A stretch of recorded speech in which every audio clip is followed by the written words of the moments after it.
ہمارے اکابر نے لکھا ہے کہ انسان اپنے دل کو دیکھے تو خود ججمنٹ کر سکتا ہے کہ دل منور ہے یا دل سیاہ ہے. یہ بہت آسان کام ہے. ضروری نہیں کہ ڈاکٹر کے پاس جائیں گے تو ڈاکٹر بتائے گا. اس کا لٹمس ٹیسٹ ہم خود بھی کر سکتے ہیں. مثلا دل سیاہ ہونے کی علامتیں، پہلی بات گناہ کی جھجک ختم ہو جاتی ہے. بیوی پوچھتی ہے دیر سے کیوں آتے ہیں؟ بس میں آتا ہوں، میرا کام ہے. تم کیوں پوچھتی ہو؟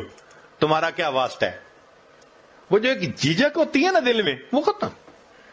اچھا کوئی کیا کر لے گا؟ بیٹا کہتے ہیں ابو کو پتہ بھی چل گیا کیا ہو جائے گا. یہ جو جھجک کا ختم ہو جانا ہے، یہ پہلی نشانی ہوتی ہے دل کے سیاہ ہونے کی.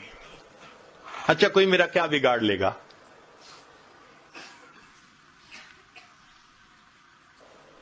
پہلے سکرین پہ کوئی ایسی شکل دیکھنے کے ڈرتا تھا، اور اب فیس بک کے اوپر تعلقات بنائے ہوئے ہیں اور ڈر بھی نہیں ہے کسی کا، اکاؤنٹ بھی کھولا ہوا ہے.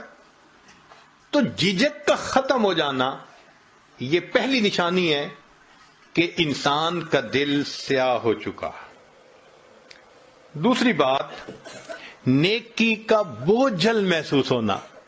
نماز کو دل نہیں کرتا، مسجد آنے کو دل نہیں کرتا، نیک لوگوں سے ملنے کو دل نہیں کرتا، کسی بیان میں آنے کو دل نہیں کرتا، اللہ کے راستے میں نکلنے کو دل نہیں کرتا، تلاوت کو دل نہیں کرتا. یہ نیکی کا بوجھل محسوس ہونا یہ گناہ دل کے سیاہ ہونے کی دوسری علامت ہوتی ہے. اور تیسری بات کہ اگر کوئی سمجھائے تو سمجھانے والا بڑا برا لگتا ہے. میں اسے سمجھوں ہوں دشمن جو مجھے سمجھائے ہے. کہتے مجھے سمجھاتے کیوں ہیں؟ ماں باپ کیوں سمجھاتے ہیں؟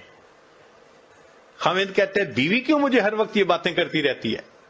بیوی کہتی ہے خاوند مجھے کیوں سمجھاتا ہے؟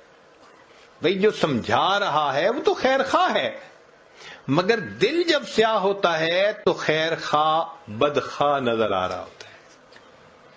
تو یہ تین علامات ہیں دل کے سیاہ ہونے کی، اور تین ہی علامات ہیں دل کے منور ہونے کی. پہلی علامت چہرے پہ نور ہونا. جو نیکی کرے گا اللہ تعالیٰ اس کی نیکی کا نور اس کے چہرے پہ سجا دیں گے. چہرے کو دیکھ کے سکون ہوتا ہے، چہرے کو دیکھ کے اللہ یاد آتا ہے. یہ اللہ والوں کے چہرے اس بات کی علامت ہوتے ہیں. فرمایا میرے بندے جتنا چاہے چھپ کر میری عبادت کر، میں تیری عبادت کے نور کو تیرے چہرے پہ سجا دوں گا.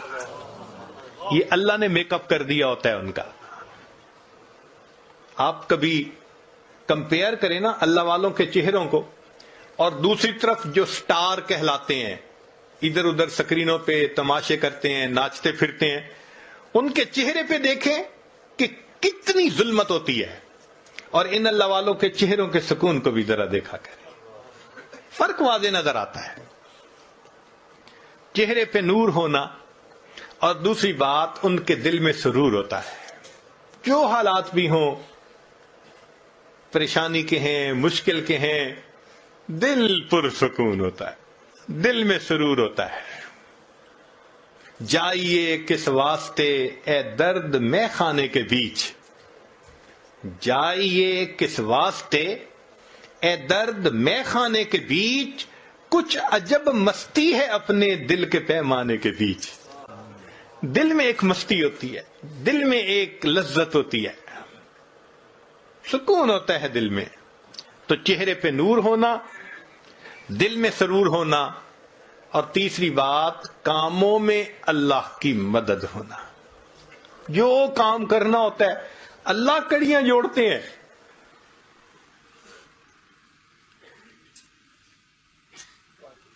خود بخود قدرت کی طرف سے سبب بنتے چلے جاتے ہیں.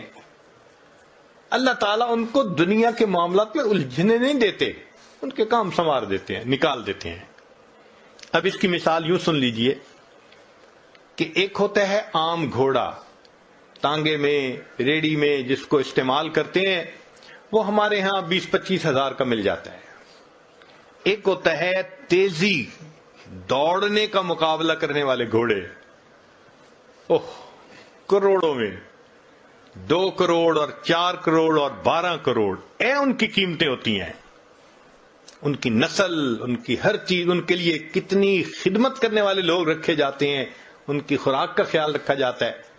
اب اگر کوئی ریکارڈ بنانے والا گھوڑا ہو تیز رفتاری کا، اور اس کے مالک سے کوئی آ کے کہے ذرا اپنا گھوڑا دے دو، میں نے یہ اپنے تانگے کے اندر اس کو استعمال کرنا ہے، وہ کہے گا میرا تیزی کا مقابلہ جیتنے والا گھوڑا، ریکارڈ قائم کرنے والا گھوڑا تانگے میں کبھی نہیں میں دے سکتا. جس طرح اللہ تعالیٰ تیزی کا مقابلہ جیتنے والے گھوڑے کو دنیا کا مالک گدھے گاڑی میں باندھنا پسند نہیں کرتا، اللہ تعالیٰ بھی دین کا کام کرنے والے اپنے بندوں کو دنیا کی گدھے گاڑی میں باندھنا پسند ہی نہیں فرماتے. پھر کوئی دنیا کے معاملات ہوتے ہیں، اللہ سمیٹ دیتے ہیں، اللہ سمیٹ دیتے ہیں، یہ تو میرا بھاگنے والا گھوڑا ہے، یہ تو میرا دین کا کام کرنے والا، یہ تو نیکی عبادت کرنے والا میرا بندہ ہے، کیوں اس کو میں دنیا کے معاملات میں الجھاؤں. تو اللہ تعالیٰ اس کو محفوظ فرما لیتے ہیں. تو اس لیے ہمیں چاہیے کہ ہم گناہوں کو چھوڑ کر نیکوکاری کی زندگی کو اپنائیں.